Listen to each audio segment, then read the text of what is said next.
আপনি কি পারফেক্ট সময়ের জন্য অপেক্ষা করছেন? ভাবছেন হাতে টাকা আসুক তারপর শুরু করব, বা পরিস্থিতি একটু ভালো হোক।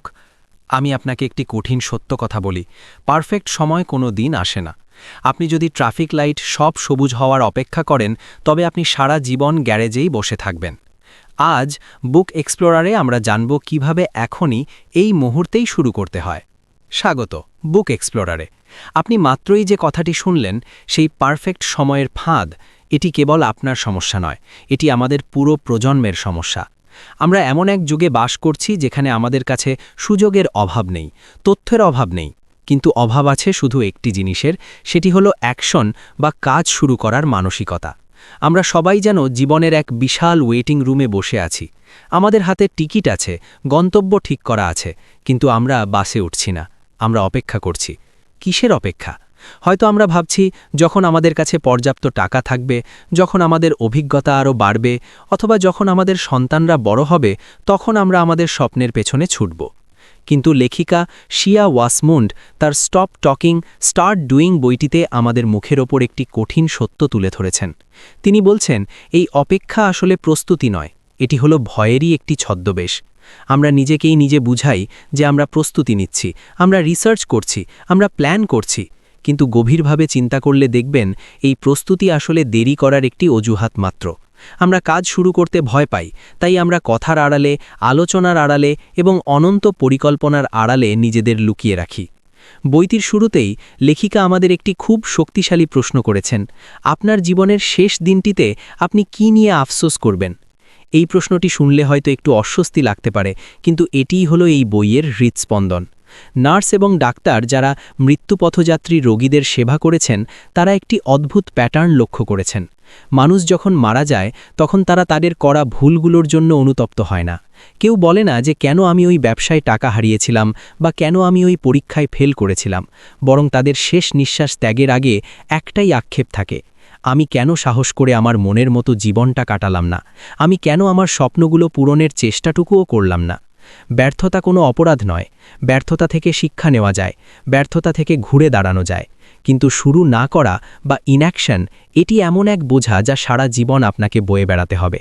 আপনি যদি আজ শুরু করে ব্যর্থ হন, তাহলেও আপনি জানবেন যে ফলাফল কী। কিন্তু আপনি যদি শুরুই না করেন, তবে সেই কি হতে পারত বা হোয়াট ইফ, এই প্রশ্নটি আপনাকে সারা জীবন কুড়ে কুড়ে খাবে। শিয়া ওয়াসমন্ড আমাদের মনে করিয়ে দেন যে আমাদের জীবনটা কোনো রিহার্সাল বা মহড়া নয়, এটিই হলো মূল নাটক। এখানে কোনো রিটেক নেওয়ার সুযোগ নেই। প্রতিটি দিন, প্রতিটি ঘন্টা, প্রতিটি মিনিট যা চলে যাচ্ছে তা আর কখনোই ফিরে আসবে না। ঘড়ির কাঁটা টিকটিক করছে। এই টিকিং ক্লক বা সময়ের চলে যাওয়াকে ভয় পাওয়ার বদলে একে আমাদের মোটিভেশন বা জ্বালানি হিসাবে ব্যবহার করতে হবে।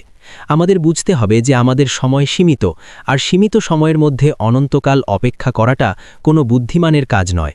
আমরা প্রায়ই ভাবি সফল মানুষরা হয়তো আমাদের চেয়ে বেশি জানেন, বা তাদের কাছে কোনো গোপন সূত্র আছে, কিন্তু এই বইয়ের মূল মন্ত্র হল সফলতা এবং ব্যর্থতার মাঝখানের ব্যবধানটুকু জ্ঞান বা বুদ্ধিমত্তা নয়, ব্যবধানটুকু হল অ্যাকশন বা পদক্ষেপ গ্রহণ।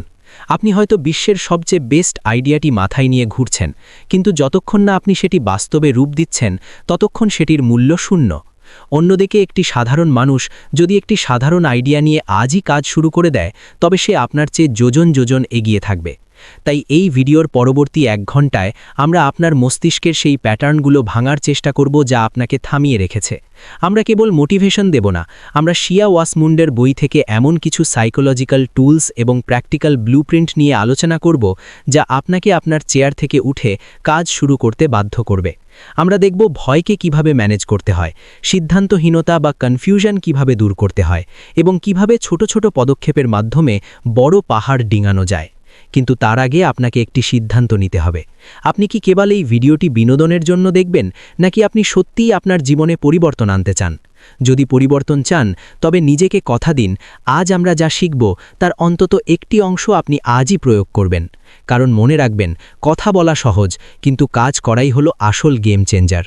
চলুন আমরা বইয়ের প্রথম মূল মন্ত্রে প্রবেশ করি, যেখানে লেখক আমাদের ভয় বা ফিয়ারের মুখোমুখি দাঁড় করিয়েছেন। আমরা যখনই সিদ্ধান্ত নিই যে আমরা আমাদের জীবন বদলাতে চাই বা নতুন কিছু শুরু করতে চাই, ঠিক সেই মুহূর্তেই আমাদের সামনে একটি বিশাল অদৃশ্য দেয়াল দাঁড়িয়ে যায়।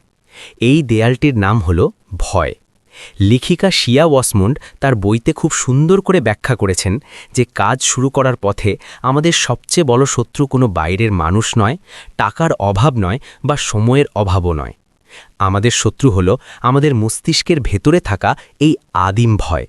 কিন্তু এই ভয়কে জয় করার আগে আমাদের বুঝতে হবে এই ভয় আসলে কোত্থেকে আসে এবং কেন এটি আমাদের থামিয়ে দেয়।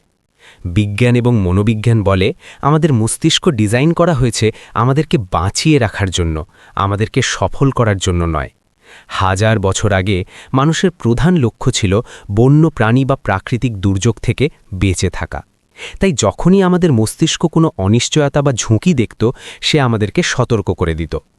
সমস্যা হলো আজ আমরা একবিংশ শতাব্দীতে বাস করছি, কিন্তু আমাদের মস্তিষ্কের সেই আদিম অংশটি বা অ্যামিগডালা এখনও একইভাবে কাজ করে। যখন আপনি নতুন কোনো বিজনেস শুরু করার কথা ভাবেন বা জনসমক্ষে কথা বলতে চান, আপনার মস্তিষ্ক সেটাকে বাঘের সামনে পড়ার মতোই একটি বিপদ হিসাবে গণ্য করে এবং আপনাকে থামানোর জন্য নানা অজুহাত তৈরি করে। একেই আমরা বলি কমফর্ট জোন বা স্বাচ্ছন্দ্যের এলাকা। লেখিকা বইটিতে আমাদের সতর্ক করেছেন যে এই কমফর্ট জোন আসলে একটি খুব বিপজ্জনক জায়গা। এটি দেখতে খুব শান্ত এবং নিরাপদ মনে হয়, কিন্তু বাস্তবে এটি একটি অনুর্বর ভূমি।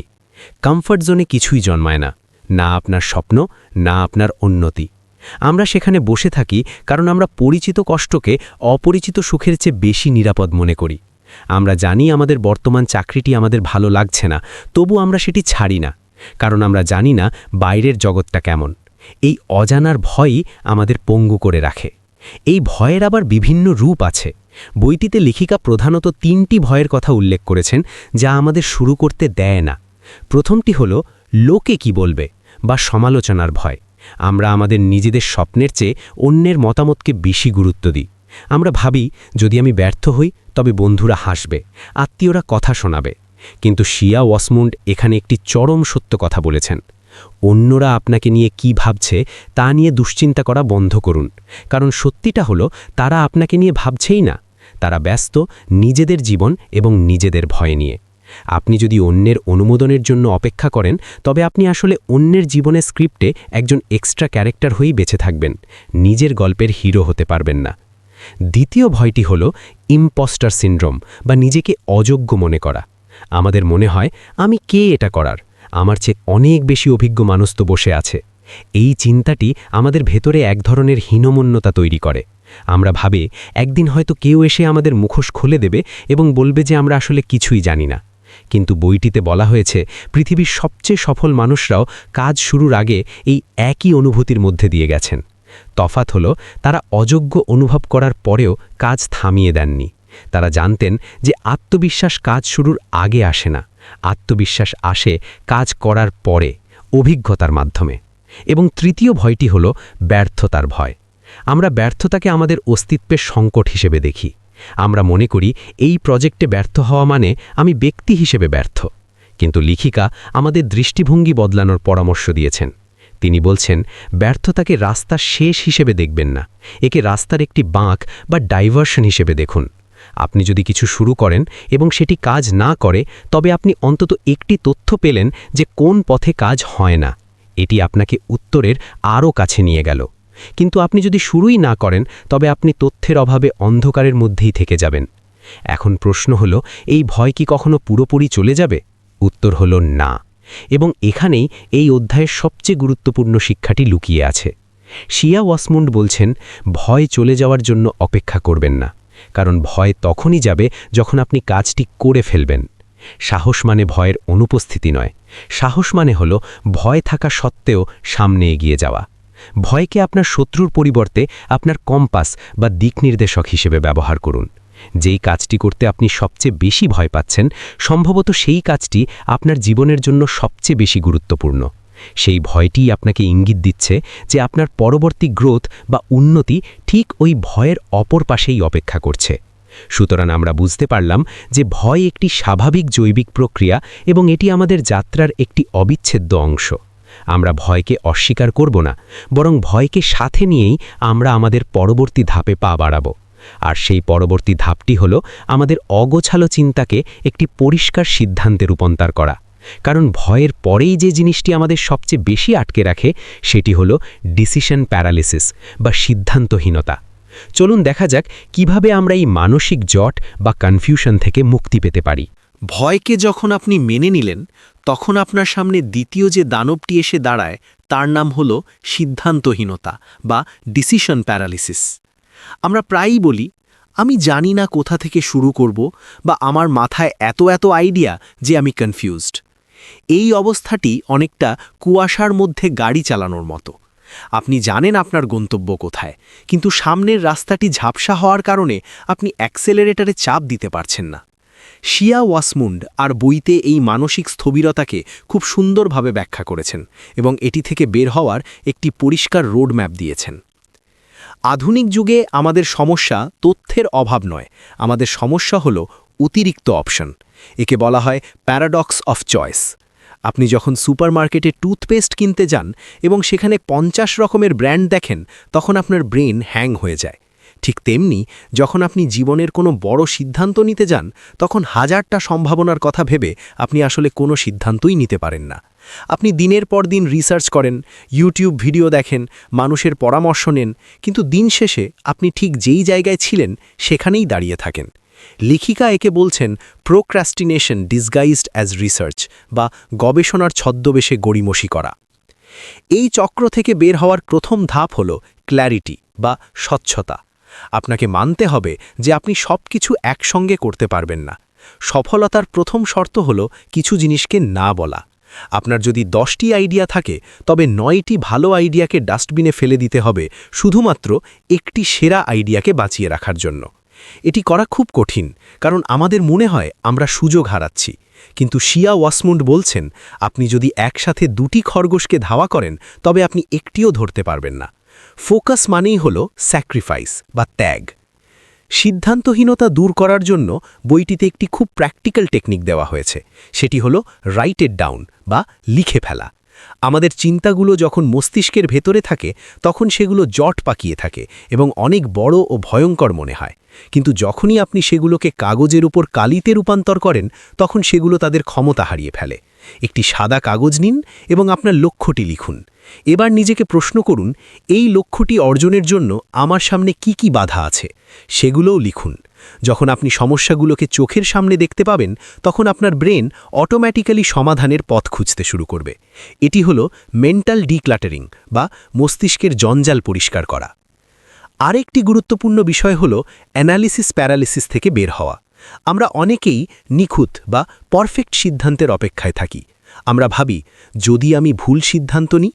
কিন্তু লেখিকা এখানে একটি চমৎকার দর্শন দিয়েছেন। তিনি বলছেন, পৃথিবীতে সঠিক সিদ্ধান্ত বা ভুল সিদ্ধান্ত বলে কিছু নেই, আছে শুধু সিদ্ধান্ত এবং তার পরবর্তী কাজ।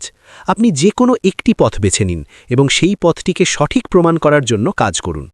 দাঁড়িয়ে থেকে ভাবার চেয়ে ভুল পথে হাঁটাও ভালো, কারণ হাঁটলে আপনি অন্তত বুঝতে পারবেন যে পথটি ভুল এবং আপনি দিক পরিবর্তন করতে পারবেন। কিন্তু দাঁড়িয়ে থাকলে আপনি কখনোই জানবেন না গন্তব্য কত দূর ছিল।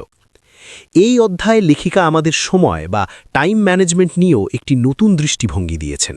আমরা প্রায়ই বলি, আমার সময় নেই, কিন্তু এটি একটি মিথ্যা কথা। আমাদের সবার কাছেই দিনে 24 ঘন্টা সময় আছে। বিল গেটস বা ইলন মাস্কের কাছে যা আছে, আপনার কাছেও তাই আছে। আসল সমস্যা সময়ের অভাব নয়, আসল সমস্যা হলো প্রাধান্য বা প্রায়োরিটির অভাব।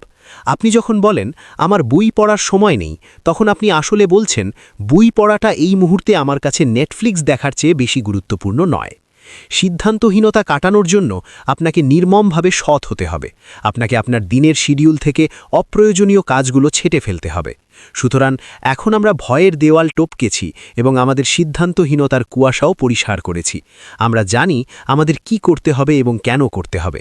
কিন্তু এর পরেই আসে সবচেয়ে কঠিন ধাপটি, জানা এবং করার মাঝখানে যে বিশাল নদীটি আছে সেটি পার হওয়া। অনেকেই প্ল্যান করেন, গোল সেট করেন, কিন্তু কাজ শুরু করার মুহূর্তে এসে তারা আবার থমকে যান, কারণ তারা পুরো পাহাড়টিকে একবারে ডিঙানোর চেষ্টা করেন। এখানেই শিয়া ওয়াসমুন্ডের সবচেয়ে কার্যকরী এবং জনপ্রিয় কনসেপ্টটি কাজে আসে, যেটি হলো the art of small steps বা ছোট পদক্ষেপের শক্তি। চলুন দেখা যাক কিভাবে আমরা বিশাল বড় এবং ভীতিকর লক্ষ্যকে ছোট ছোট সহজ কাজে ভেঙে ফেলে আমাদের যাত্রা শুরু করতে পারি। এতক্ষণ আমরা আমাদের মনকে প্রস্তুত করেছি। আমরা ভয়কে চিনেছি, আমাদের কনফিউশন দূর করে একটি লক্ষ্যে ফোকাস করেছি। এখন সময় এসেছে অ্যাকশনের। কিন্তু এখানেই ৯৯% মানুষ ভুল করে। তারা মোটিভেশনে জোয়ারে ভেসে বিশাল বড় লাভ দিতে চায়। তারা ভাবে কাল থেকে আমি দিনে ৫ ঘন্টা পড়ব, বা আগামীকাল থেকে আমি একদম নতুন ডায়েট শুরু করব। কিন্তু দুদিন পরেই সেই উৎসাহ নিভে যায় এবং তারা আবার আগের জায়গায় ফিরে আসে। কেন এমন হয়? কারণ আমাদের মস্তিষ্ক বড় পরিবর্তন বা ড্রাস্টিক চেঞ্জ পছন্দ করে না। যখনই আপনি বড় কোনো লক্ষ্যের দিকে তাকান, আপনার ব্রেন সেটাকে একটা বিশাল পাহাড় বা হাতি হিসাবে দেখে এবং ভয় পেয়ে আপনাকে থামিয়ে দেয়। শিয়া ওয়াসমুন তার বইয়ের এই অংশে একটি খুব প্রাচীন কিন্তু শক্তিশালী প্রবাদ মনে করিয়ে দিয়েছেন। কিভাবে একটি আস্ত হাতি খাওয়া যায়? উত্তর হলো একদারে এক কামড় করে। এটিই হলো সফলতার গোপন সূত্র, মাইক্রো স্টেপস বা ক্ষুদ্র পদক্ষেপ। লেখিকা বলছেন, আপনার লক্ষ্যটি যতই বড় হোক না কেন, সেটিকে এমন ছোট ছোট টুকরোয় ভেঙে ফেলুন যেন সেটি হাস্যকরভাবে সহজ মনে হয়। এতটাই সহজ যে আপনার মস্তিষ্ক সেটাকে আর ভয়ই পাবে না। ধরুন আপনি একটি বই লিখতে চান। বই লেখা একটি বিশাল প্রজেক্ট, যা শুনলেই ক্লান্তি লাগে। কিন্তু আপনি যদি বলেন, আমি আজ শুধু বইয়ের টাইটেল বা শিরোনামটা ঠিক করব, এটি কি খুব কঠিন? নিশ্চয়ই না। অথবা আপনি যদি ইউটিউব চ্যানেল খুলতে চান, তবে পুরো ভিডিও বানানোর কথা না ভেবে শুধু ভাবুন, আজ আমি শুধু চ্যানেলের নামটা ঠিক করব। এই ছোট কাজগুলো করার দুটি জাদুকরী প্রভাব আছে। প্রথমত, এটি আপনার জড়তা বা ইনার্শিয়া ভেঙে দেয়। পদার্থবিজ্ঞানের সূত্র অনুযায়ী একটি স্থির বস্তুকে সরাতে সবচেয়ে বেশি শক্তির প্রয়োজন হয় একদম শুরুতে। একবার চাকা ঘুরতে শুরু করলে সেটি গতিশীল রাখা সহজ। মাইক্রো স্টেপস আপনাকে সেই প্রাথমিক ধাক্কাটি দিতে সাহায্য করে। যখন আপনি ছোট একটি কাজ শেষ করেন, তখন আপনার মস্তিষ্কে ডোপামিন রিলিজ হয়। আপনি ভালো বোধ করেন এবং নিজের অজান্তেই পরের কাজটি করার আগ্রহ পান। একে বলা হয় দ্য মোমেন্টাম এফেক্ট বা গতির প্রভাব। দ্বিতীয়ত, ছোট পদক্ষেপগুলো আপনাকে পারফেক্ট হওয়ার চাপ থেকে মুক্তি দেয়। আমরা অনেক সময় কাজ শুরু করি না কারণ আমরা ভাবি আমাদের কাজটা নিখুঁত হতে হবে। কিন্তু যখন আপনি লক্ষ্য ছোট করেন, তখন ভুলের ভয় কমে যায়। শিয়া ওয়াসমন্ডের ভাষায় version 1 is better than version none, অর্থাৎ কোনো কিছু না থাকার চেয়ে একটি বাজে ভার্সন থাকা অনেক ভালো। আপনি যখন ছোট ছোট পদক্ষেপে কাজ করবেন, তখন আপনি ভুল করার এবং সেই ভুল থেকে শেখার সুযোগ পাবেন। মনে রাখবেন, যে কোনো বড় সাফল্যের পেছনে হাজারো ছোট, বিরক্তিকর এবং সাধারণ পদক্ষেপ লুকিয়ে থাকে, যা কেউ দেখে না। বইটিতে লেখিকা একটি দারুণ এক্সারসাইজ দিয়েছেন, যা আপনি আজই করতে পারেন। তিনি বলছেন, নিজেকে প্রশ্ন করুন, আগামী 1 ঘন্টার মধ্যে আমি আমার স্বপ্নের জন্য কোন ছোট কাজটি করতে পারি। এটি হতে পারে কাউকে একটা ফোন করা, একটা ইমেল ড্রাফট করা বা ইন্টারনেটে 10 মিনিট রিসার্চ করা। শুধু ভাবুন, এই ছোট কাজটি আপনাকে আপনার স্বপ্নের দিকে 1% এগিয়ে নিয়ে যাবে। আর প্রতিদিন যদি আপনি 1% করেও এগোন, তাহলে বছর শেষে আপনি 365% এগিয়ে থাকবেন। কিন্তু শুধু কাজ শুরু করলেই হবে না, সেই কাজ শেষ করার মানসিকতাও থাকতে হবে। আর কাজ শেষ করার জন্য যে জিনিসটি আমাদের সবচেয়ে বেশি প্রয়োজন, তা হলো অ্যাকাউন্টেবিলিটি বা দায়বদ্ধতা। আমরা প্রায়ই নিজেদের দেওয়া কথা রাখি না, কিন্তু অন্যের দেওয়া কথা রাখার চেষ্টা করি। এটি মানুষের সাইকোলজি। তাই শিয়া ওয়াসমুন পরামর্শ দিচ্ছেন, একা একা যুদ্ধ করবেন না। আপনার নৌকাটি যখন মাঝ নদীতে ভাসাবেন, তখন এমন কিছু ব্যবস্থা রাখুন যেন আপনি চাইলেও আর তীরে ফিরে আসতে না পারেন। একে বলা হয় বার্নিং দ্য বোটস বা ফেরার পথ বন্ধ করে দেওয়া। পরবর্তী অংশে আমরা দেখব কিভাবে আপনি নিজেকে এমন এক পরিস্থিতির মধ্যে ফেলতে পারেন যেখানে কাজ করা ছাড়া আপনার আর কোনো অপশন থাকবে না, এবং কিভাবে আপনার আশেপাশের পরিবেশ বা মানুষ আপনার সফলতার অনুঘটক হিসাবে কাজ করতে পারে। চলুন আমরা দায়বদ্ধতা বা কমিটমেন্টের জাদুতে প্রবেশ করি। ছোট পদক্ষেপ নিয়ে আপনি কাজ শুরু করেছেন, জড়তা কেটে গেছে, এটি দারুণ খবর। কিন্তু এরপরই আসে মিডল প্রবলেম বা মাঝপথের সংকট। শুরুতে সবারই উৎসাহ থাকে, কিন্তু কিছুদিন পর যখন কাজের চাপ বাড়তে থাকে বা প্রথম কোনো বাধা আসে, তখন আমাদের আদিম মস্তিষ্ক আবার সেই পুরনো আরামদায়ক গুহায় ফিরে যেতে চায়। আমরা হাল ছেড়ে দিই। আমরা বলি, থাক, এটা আমার দ্বারা হবে না। শিয়া ওয়াসমুন্ড খুব ভালোভাবে জানতেন যে শুধু ইচ্ছাশক্তি বা উইল পাওয়ার দিয়ে এই দীর্ঘ রেসে টিকে থাকা সম্ভব নয়। কারণ ইচ্ছাশক্তি ব্যাটারির চার্জের মতো, এটি ফুরিয়ে যায়। তাহলে উপায় কি? উপায় হলো নিজেকে এমন এক পরিস্থিতির ফাঁদে ফেলা যেখান থেকে পালানোর আর কোনো রাস্তা নেই। ইতিহাসে একটি বিখ্যাত গল্প আছে। এক সেনাপতি তার সৈন্যদের নিয়ে শত্রু দ্বীপে পৌঁছালেন। দ্বীপে নেমেই তিনি হুকুম দিলেন তাদের নিজেদেরই সব জাহাজ পুড়িয়ে ফেলার জন্য। সৈন্যরা অবাক হয়ে গেল। সেনাপতি তখন বললেন, এখন আমাদের সামনে মাত্র 2টো পথ খোলা, হয় আমরা যুদ্ধে জিতব, নয়তো আমরা এখানে মারা যাব। ঘরে ফিরে যাওয়ার আর কোনো উপায় নেই। সেই দিন সেই সৈন্যরা তাদের জীবনের সেরা যুদ্ধটি করেছিল এবং জিতেছিল। এই কনসেপ্টটিকেই বলা হয় বার্নিং দ্য বোটস বা ফেরার পথ পুড়িয়ে ফেলা। আমাদের জীবনে এর মানে কি? এর মানে হলো আপনার লক্ষ্য বা স্বপ্নের কথাটি পাবলিক করে দেওয়া বা জনসমক্ষে ঘোষণা করা। আমরা অনেকেই আমাদের স্বপ্নের কথা গোপনে রাখি। আমরা ভাবি যদি না পারি তাহলে কেউ তো জানবে না। এই চিন্তাটি হলো আমাদের সেফটি নেট বা সুরক্ষা জাল। আর এই সেফটি নেটই আমাদের ব্যর্থ হতে সাহায্য করে, কারণ আমরা জানি ব্যর্থ হলে আমাদের কোনো সামাজিক সম্মানহানি হবে না। কিন্তু লেখিকা বলছেন, যখনই আপনি ফেসবুক স্ট্যাটাসে লিখে দেবেন বা বন্ধুদের বলে দেবেন যে আপনি আগামী 3 মাসের মধ্যে একটি বই লিখছেন, তখন খেলাটা বদলে যাবে। এখন আপনার সম্মান বা রেপুটেশন বাজি ধরা হয়েছে। আপনি হয়তো নিজের জন্য কাজ করতেন না, কিন্তু এখন আপনি কাজ করবেন যেন আপনাকে অন্যের সামনে ছোট হতে না হয়। একে বলা হয় সোশ্যাল প্রেশার বা সামাজিক চাপকে পজিটিভলি ব্যবহার করা। যখন আপনি কাউকে কথা দেন বা ডেডলাইন দেন, তখন আপনার মস্তিষ্ক সেটাকে একটা জরুরি অবস্থা হিসেবে নেয় এবং অলসতা করার সুযোগ পায় না। বইটিতে দায়বদ্ধতা বা অ্যাকাউন্টেবিলিটি তৈরির আরও আধুনিক পদ্ধতির কথা বলা হয়েছে, যেমন অ্যাকাউন্টেবিলিটি পার্টনার খুঁজে বের করা। এমন একজন বন্ধু বা মেন্টরকে খুঁজে বের করুন যার কাছে আপনি প্রতি সপ্তাহে আপনার কাজের রিপোর্ট দেবেন। অথবা এমন কোনো গ্রুপ বা কমিউনিটিতে যুক্ত হন যারা একই লক্ষ্য নিয়ে কাজ করছে। শিয়া ওয়াসমুন্ড বলেন, আপনার পরিবেশ আপনার ইচ্ছা শক্তির চেয়ে শক্তিশালী। আপনি যদি 5 জন অলস মানুষের সাথে মেশেন, তবে আপনি 6ষ্ঠ অলস ব্যক্তি হবেন। আর আপনি যদি 5 জন কর্মঠ এবং স্বপ্নবাজ মানুষের সাথে মেশেন, তবে আপনি 6ষ্ঠ সফল ব্যক্তি হবেন। তবে এখানে একটি সতর্কবার্তাও আছে। জনসমক্ষে ঘোষণা করা মানে এই নয় যে আপনি শুধু কথা বলেই যাবেন। মনে রাখবেন, বইয়ের নাম স্টপ টকিং স্টার্ট ডুইং। আপনি ঘোষণা করবেন একবার, কিন্তু কাজ করবেন প্রতিদিন। আপনার কথা যেন আপনার কাজের চেয়ে বড় না হয়ে যায়। এই কমিটমেন্ট বা প্রতিজ্ঞা করার সাহসটি আপনাকে সেই সব কঠিন দিন জ্বালানি যোগাবে যেদিন আপনার বিছানা থেকে উঠতে ইচ্ছা করবে না। এখন আপনি ভয় জয় করেছেন, সিদ্ধান্ত নিয়েছেন, ছোট পদক্ষেপ শুরু করেছেন এবং নিজেকে দায়বদ্ধ করেছেন। এখন আপনি পুরোপুরি যুদ্ধের ময়দানে। কিন্তু এই যাত্রাপথে আপনি এমন কিছু মানুষের দেখা পাবেন যারা আপনার জাহাজ ডোবানোর চেষ্টা করবে। তারা শত্রু নয়, তারা অনেক সময় আপনার খুব কাছের মানুষও হতে পারে। এদেরকে বলা হয় ড্রিম স্টিলার্স বা স্বপ্নচোর। কিভাবে এই নেতিবাচকতা বা নেগেটিভিটি থেকে নিজেকে বাঁচিয়ে রাখবেন এবং মানসিকভাবে শক্তিশালী থাকবেন, চলুন বইয়ের পরবর্তী এবং অত্যন্ত গুরুত্বপূর্ণ লেসনে আমরা সেটিই জানব। আপনি যখনই স্রোতের বিপরীতে সাঁতার কাটতে শুরু করবেন, তখনই আপনি পানির চাপ অনুভব করবেন। এই চাপ শুধু আপনার নিজের মনের ভেতর থেকে আসে না, এটি আসে আপনার বাইরের পৃথিবী থেকেও। শিয়া ওয়াসমুন্ড তার বইয়ের এই অংশে একটি খুব স্পর্শকাতর বিষয়ে কথা বলেছেন, সেটি হলো নেগেটিভিটি বা নেতিবাচকতা। মজার এবং দুঃখজনক ব্যাপার হলো, আপনার সাফল্যের পথে সবচেয়ে বড় বাধা অপরিচিত কেউ নয়, বরং আপনার খুব কাছের মানুষ, বন্ধু বা পরিবারের সদস্যরাই হতে পারে আপনার ড্রিম স্টিলার্স বা স্বপ্নচোর। এটা কেন হয়? তারা কি আপনার খারাপ চায়? সবসময় না। অনেক সময় তারা আপনাকে ভালোবাসেন বলেই ভয় পান। তারা চান না আপনি ঝুঁকি নিন বা কষ্ট পান। তারা আপনাকে নিরাপদ রাখতে চান। তাই তারা বলেন, চাকরিটা ছেড়ো না, ব্যবসা করা খুব কঠিন, বা তুমি এটা পারবে না। কিন্তু লেখিকা আমাদের মনে করিয়ে দিচ্ছেন যে তাদের ভয় তাদের সীমাবদ্ধতা, আপনার নয়। আপনি যদি তাদের ভয়ে নিজের স্বপ্ন বিসর্জন দেন, তবে আপনি তাদের জীবন যাপন করবেন, নিজের জীবন নয়। বইটিতে একটি দারুণ মেটাফর বা উপমা ব্যবহার করা হয়েছে, ক্র্যাব মেন্টালিটি বা কাঁকড়ার মানসিকতা। আপনি যদি একটি বালতিতে কয়েকটি কাঁকড়া রাখেন, তবে দেখবেন কোনো ঢাকনার প্রয়োজন নেই। কেন?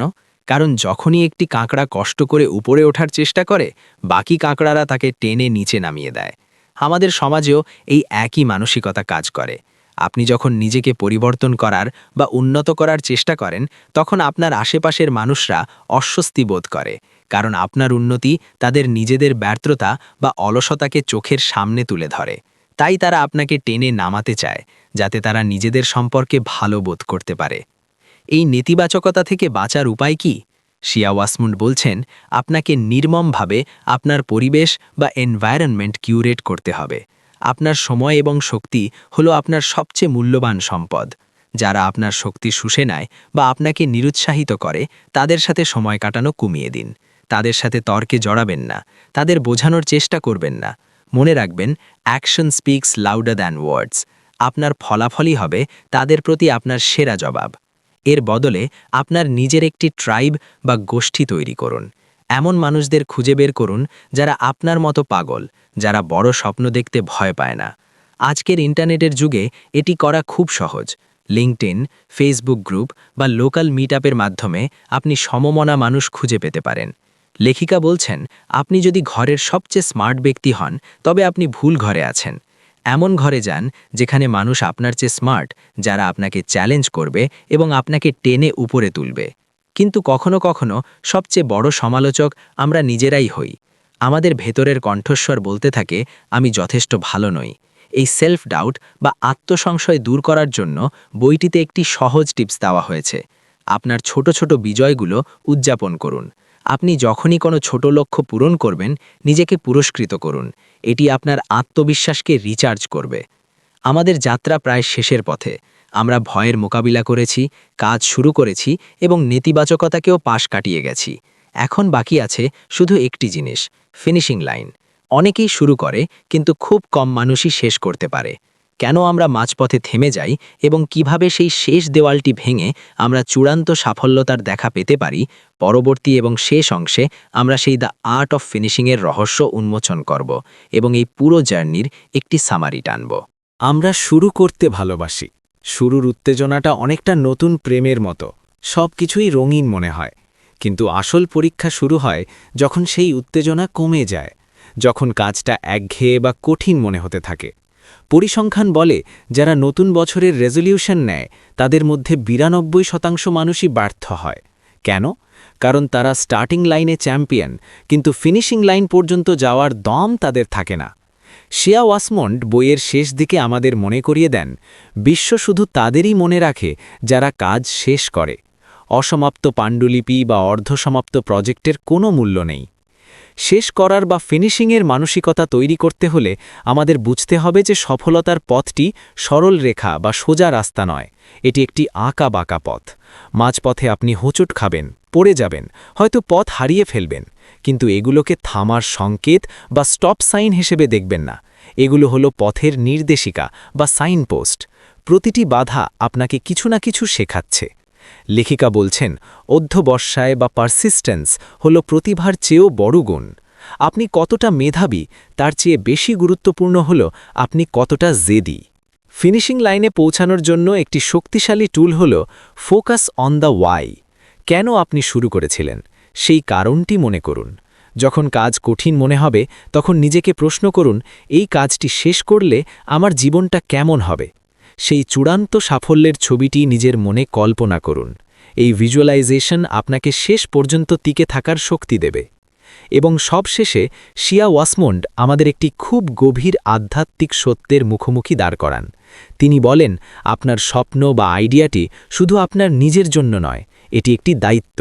আপনার ভেতরে যে সম্ভাবনা বা পোটেনশিয়াল দেওয়া হয়েছে, সেটি যদি আপনি ব্যবহার না করেন, তবে সেটি পৃথিবীর প্রতি এক ধরনের অন্যায়।